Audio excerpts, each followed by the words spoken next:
Morning guys, welcome back to the channel. This is not really a video I wanted to make, but this is real life and these things happen, but the title of the video is correct. The van's had a leak,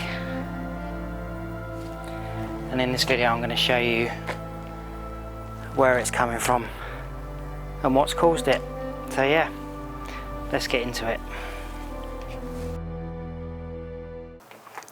So yeah, people, the title of the video is correct. The van's had a leak. It's not clickbait. So a bit of background: over the last 24-48 hours we've had a month's worth of rain here in Auckland, and it was literally torrential, blowing in at angles for a whole day. Daytime, nighttime. It was pretty much the hardest rain I've probably ever seen. But anyway, the following morning when it was still raining, I thought I'd pop into the van when I was going out to work, just to have a look, to make sure, check on it, because I hadn't been out here for a couple of days. And when I got out here, I heard that dreaded drip, drip, drip. And the dripping was coming from over here somewhere. It was dripping down onto this wheel arch on the driver's side rear. But I literally had to go to work, so I literally emptied my Yeti out, which I had full of water, ready to go to work, and just put that underneath it to catch as much water as I could. Since then I've had the opportunity to try and sort of trace back where the water's coming from, and I think I've done that, and I'll go into that in a minute. But unfortunately I think the water has travelled a lot further than I initially thought, which means probably taking apart a lot of the work I've already done, taking it back to bare floor in places. Now I know a lot of you are probably thinking, you've cut about 10 or 11 holes in the roof and side of this van, Kev. Have you not sealed one of them properly? Well, to be honest, I don't think it's actually my fault. I think it's an issue with the build of the van. But we're going to go through that very shortly, because there's some signs that some of the seals between the roof and the side of the van is what's given way. But before we look at the cause of the leak, let's have a look at some of the damage it's caused. So that back section of floor was where the main leak was, and obviously I've lifted the floor panel up, which is here, and you can see the discoloration of the wood, or the plywood, and it's still pretty damp, which is why obviously I've removed it to try and dry it out as much as possible to save this piece of wood. Now the leak looked to be coming from this area, so I ripped most of the ceiling insulation off, the insulation out the walls, which is all basically down here, and is all pretty wet. Now the water seemed to be pooling down here in the corner, because it was dripping from here down to here and pooling. Now this morning I've come out here to look at what damage and dry it out on the floor, and I've just found that this wood here is really wet. There's water laying in here, and it's just probably too wet to salvage.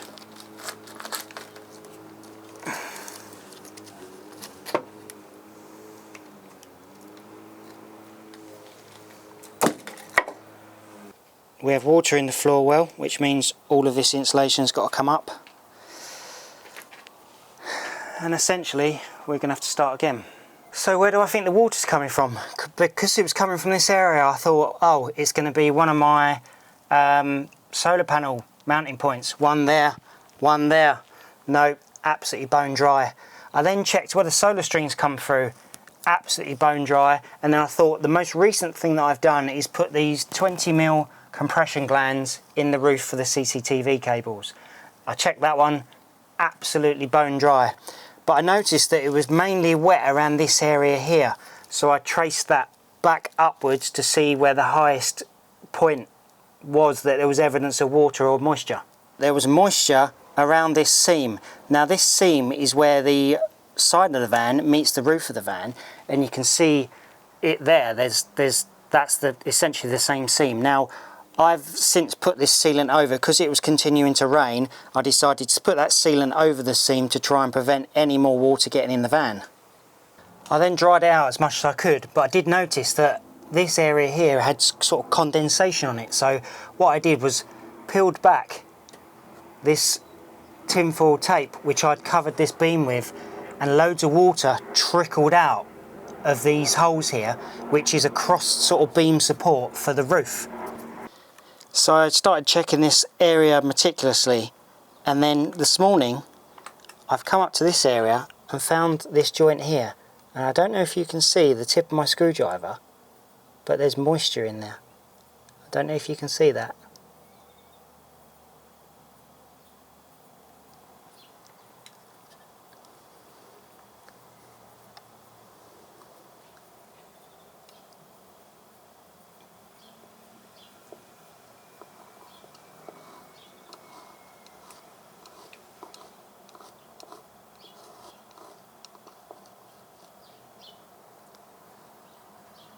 Now there's literally no other evidence of moisture around any of the holes that I made in the van anywhere, or no other leaks. That is the only moisture, water or evidence of that I can find. So I think that seal between the roof and the side of the van, where those two panels meet, has obviously been leaking, hence the moisture which I've just shown you. So two things we've got to achieve today. One, we've got to seal that up and try and find out potentially from outside where the water could be coming in from, because it could be a number of places. And two, strip back this floor to see the extent of the damage.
So that's all now stripped back, and we've got evidence of water here. Now the driveway slopes this way, so I think it's probably all poured back here, but we've got water underneath these, as you can see. So these are going to have to come off. Loads of water there, loads of moisture. We've got water up here by the wheel arch, because it was dripping down here, so I suspect it's probably drained through here because there's some evidence of rust. And I think we're going to have to take all of this off because it looks like this is all pretty wet as well. So essentially a lot of this whole area is going to have to be removed.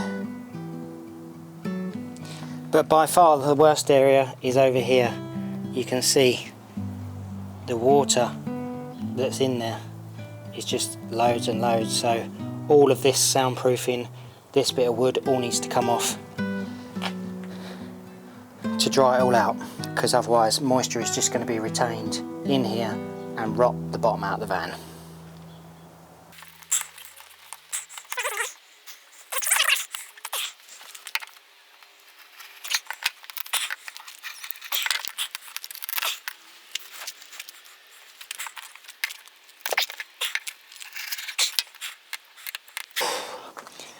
This is hard work. I'll bring you back once I've done it.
So I think we're pretty much stripped back to where we need to be really to dry this out properly, allow it time to air and get any moisture out of any more surrounding insulation and stuff like that.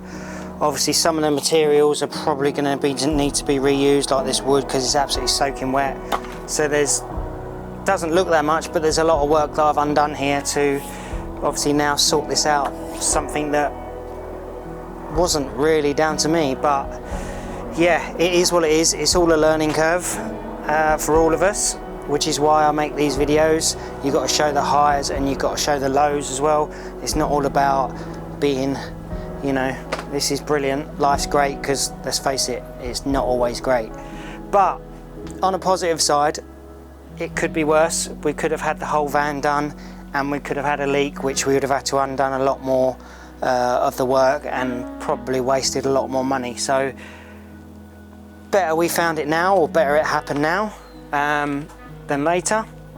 But now we're just in the process, or need to get the process done of drying this out, treating all this potential surface rust that might form from the scratches that are there, and treating the cause of the leak. So yeah, I hope this has been beneficial to someone out there. With hindsight, maybe I should have sealed all the joints on the van, but again, as I said, that could have been my naivety being my first van build. But we live and learn. It is what it is. It's all the big learning curve. But yeah, onwards and upwards from now on. This was meant to be a video about doing the slatted roof panels, but instead it's turned out to be a video about something less happy, i.e. the van's leaking and ripping all this out. So it is what it is. But anyway, thank you very much for your support, guys. It really means a lot, and hopefully we'll be back with another video which will be a bit more positive in a few days' time. But yeah, for now, we'll see you soon. Bye for now.